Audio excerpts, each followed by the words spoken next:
PHK massal karyawan Rumah Sakit Muhammadiyah yang dilaksanakan sepihak menimbulkan ketidakadilan dan menimbulkan keresahan para pegawai RS Muhammadiyah Bandung.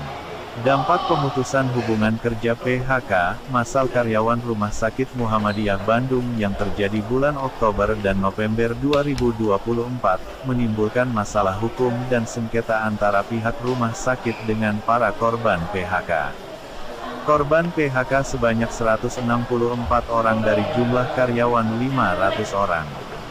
Kita wawancara langsung berapa orang yang korban PHK dan kuasa hukumnya.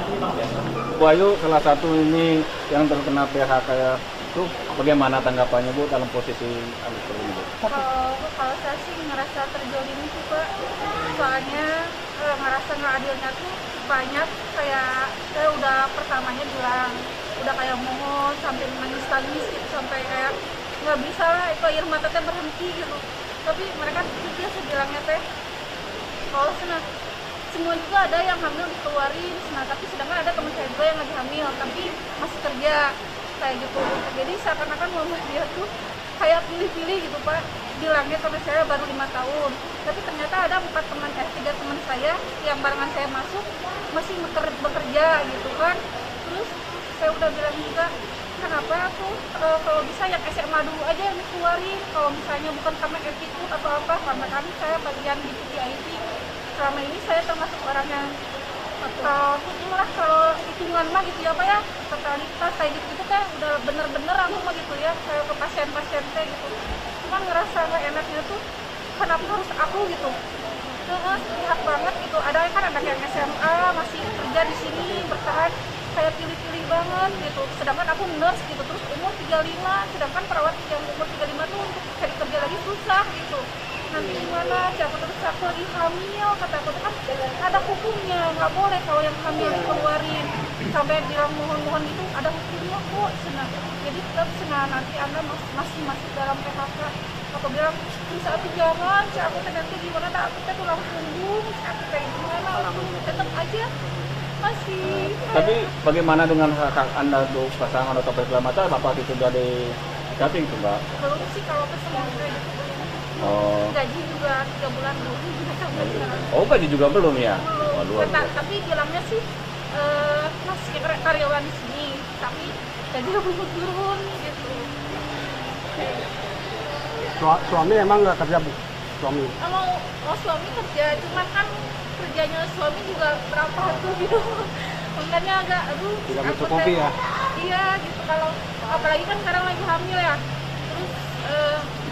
Terus apa-apa gitu lumayan lah, mau kerja juga agak susah. Dan soalnya kan di sininya masih dibilang karyawan gitu. Kalau kita lama nggak bisa gitu, belum diputusin dari sininya.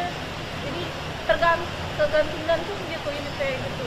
Terus harapan Mbak Ayu gimana nih? Kalau kira-kira nanti ditanggapin dari pihak rumah sakit gimana Mbak?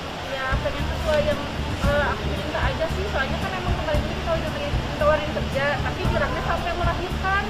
Terus nanti udah melahirkan gimana? Atau aku nasibnya siapa kayak bilangnya masih ibu menantu aja wes, kan aku takutnya di PHK tuh gimana, nggak jelas jadinya. Pengen teh ada surat di atas ketek di atas seperti itu gitu, setidaknya sampai aku pensiun atau apa kan jelas siapa ini nggak ada perjalanan sampai kita seperti ini.